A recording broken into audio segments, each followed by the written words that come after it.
So hello, my name is Rhianna and I really enjoy reading, and so today I thought I would see how much I could read in 24 hours. So here are the books that I plan to read today. The first one is My Name is Lucy Barton by Elizabeth Strout. The second is The Impatient by Djaili, Amadou, Amal. And the third is Convenience Store Woman by Sayaka, Murata. And the fourth is Treacle by Garner. And if I have time, I will also read some short stories from the short story collection. What's it called? No One Belongs Here More Than You by Miranda July. I got it.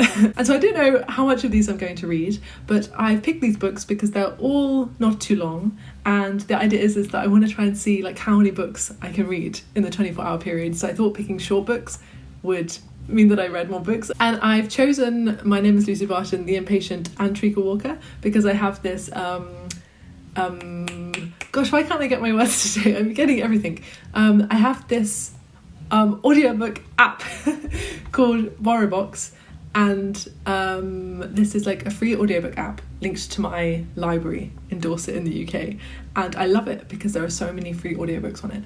And I found those 3 audiobooks on there the other day and I downloaded them, so I have them ready to listen to. Then I have Convenience Store Woman, which I got on my trusty Kindle. It was 99p on the Kindle store, and I love finding a good deal for a book for 99p. So I got that, and I've been wanting to read that for ages. I'm really excited about that one. And I also bought No One Belongs Here More Than You by Miranda July, because I've been wanting to read that for ages. So those are the books. And I should say, I have already finished My Name is Lucy Barton. Because it is 10 o'clock in the morning, I had some time to read this morning. I woke up about 7:30 and I lay in bed listening to the audiobook. I started it the other day and I finished it this morning. And so I thought I'd give some of my thoughts on that book before we continue with the day. So it's about a woman named Lucy Barton, and she's looking back at a time when she was in hospital, when she was married and had 2 young daughters. And we know that she survived this period of illness because she's looking back at the time she was ill, and her mother comes to visit her in the hospital, and she has kind of a interesting relationship with her mother, I should say, because of the way she was brought up and the poverty that existed in Lucy's childhood.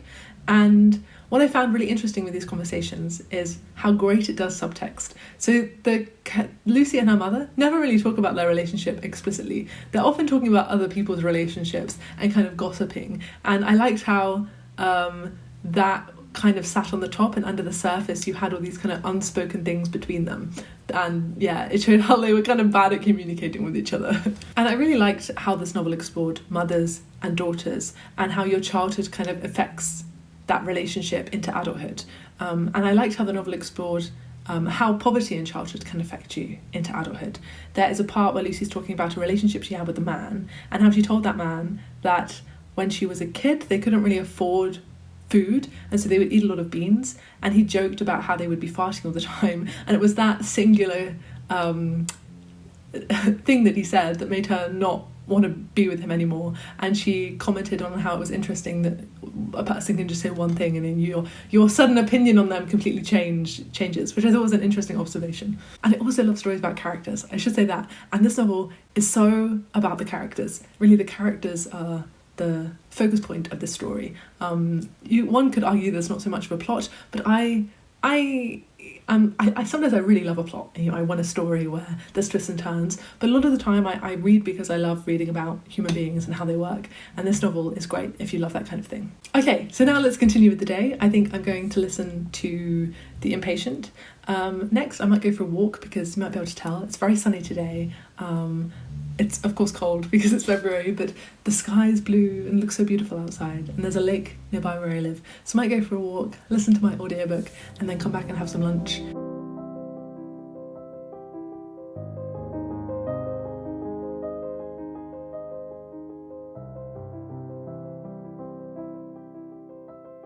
Hello, it's me again. It's now 3 o'clock and time has passed. The day has moved forwards and I have finished another book. So I went for a walk around this nearby lake, and it's a really beautiful lake. I went there in the winter too, and everything was snowy, and now the sun was shining and it was blue sky, and it reminded me that spring is coming. It will be spring soon. And while I was walking, I was listening to the audiobook for The Impatient, and I also listened it to a bit when I came back. When I was doing bits around the flat, I was listening, and I have finished it now. And so, what is the book about, and what did I think? So this book is set in Cameroon, which was really interesting because I have never read a book set in Cameroon before, and I'm trying to read books that are set in a variety of different places, because I find that I often read books that are set in like England or America, and I really enjoy reading books that are set around the world and learning about different cultures through that. And it's actually quite nice because in this reading day that I'm doing, I read a book that was set in New York. Now I've read a book set in Cameroon. Next I will read a book set in Tokyo, and then I think the final book is set in England, I believe Cheshire. So that's quite nice, a little journey around the world. And yes, this book is set in Cameroon, and there are 3 different characters. You get stories from 3 different perspectives, and the 3 different perspectives are 3 women who are forced into arranged marriages. And because of the subject matter, this novel was quite a difficult read. There were times where I just stopped the audiobook because the things these women go through are really horrific. And yeah, it was a bit of a tricky one. But I think novels like this are really important in raising awareness about the injustices that occur in the world and the sexism that occurs in the world. I think what also made it quite hard-hitting is that the novel is written in a very clear prose. It was translated from the French by Emma Ramadan, and I think, I'm not sure if it's because of the translation or if the original novel in the French was written in such a way, but it's written in a very clear prose, which makes what is happening so vivid in your mind, and there is no real implicit description. And so you really get a clear picture of what these women are going through. And so yes, a very challenging read, but one that I think is important in showing the horrible things that people have to go through.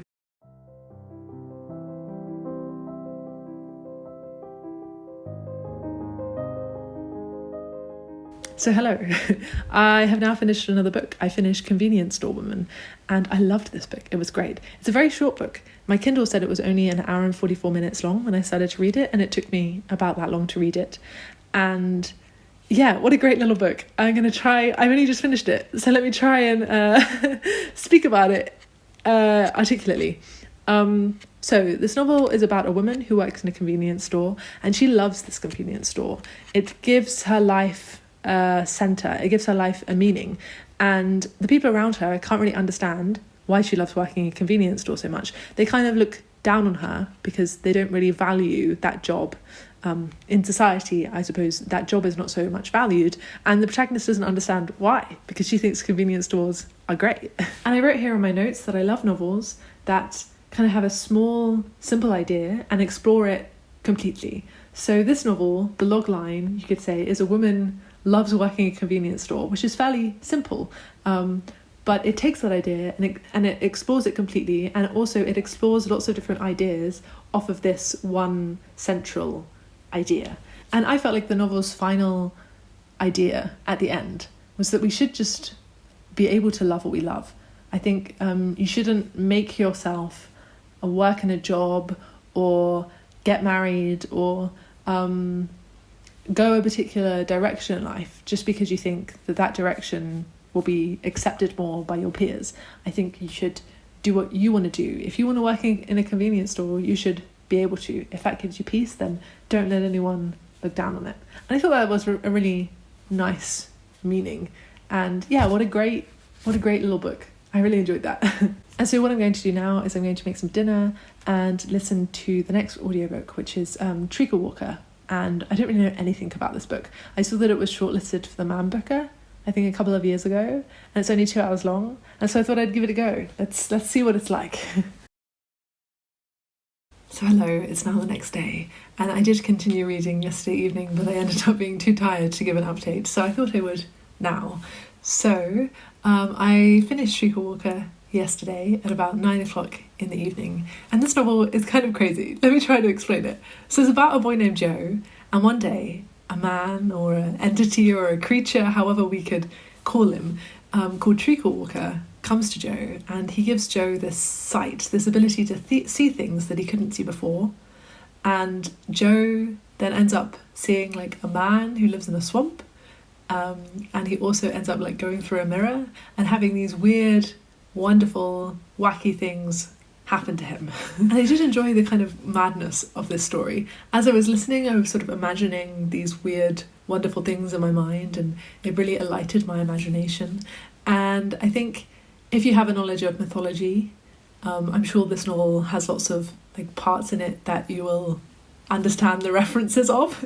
I can't say that I know a lot about like British mythology and such, so I'm sure there were a lot of things in this novel that I'd maybe have like a deeper understanding of if I did know about mythology and things. And I think as much as I enjoyed the madness of the story, there were points where I felt a bit disconnected from the story because I wasn't quite sure what the rules were. It just felt like anything could happen, and I suppose that kind of maybe was the point of the novel. It was kind of showing the absurdity of life and how nothing really makes sense. There is a part where the swamp man, they need to make him sleep, because if he doesn't sleep, then nothing will exist anymore. And I kind of love the absurdity of that. But at the same time, I think maybe as a reader, I prefer stories that I can sort of connect to. Like, they can have fantastical things in them completely. I love something like The Ocean at the End of the Lane by Neil Gaiman, where lots of weird things happen. But I don't know, I feel like I can still connect to the characters in the story because I understand the world. The world has been set up well and I understand what is going on. But in this story, I was just kind of like, what is happening? So, yeah, interesting read. Wow, the sun is going down. Look at that.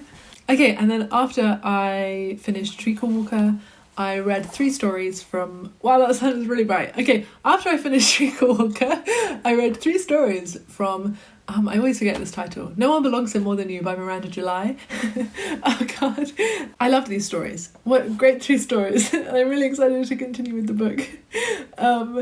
I love the weirdness of the stories and how they kind of show what human beings are like and how weird being alive is. I love them. I'm very excited. I think I will do a separate video of this book. And my thoughts on this book. Okay, maybe we should say that's the end of the video. Yes, so I think in total I read 3.5 books and 3 short stories. I read for about 12 hours, not quite 24 hours, but I really love sleeping. So I think it would be really hard to read constantly for 24 hours. And yeah, bye-bye.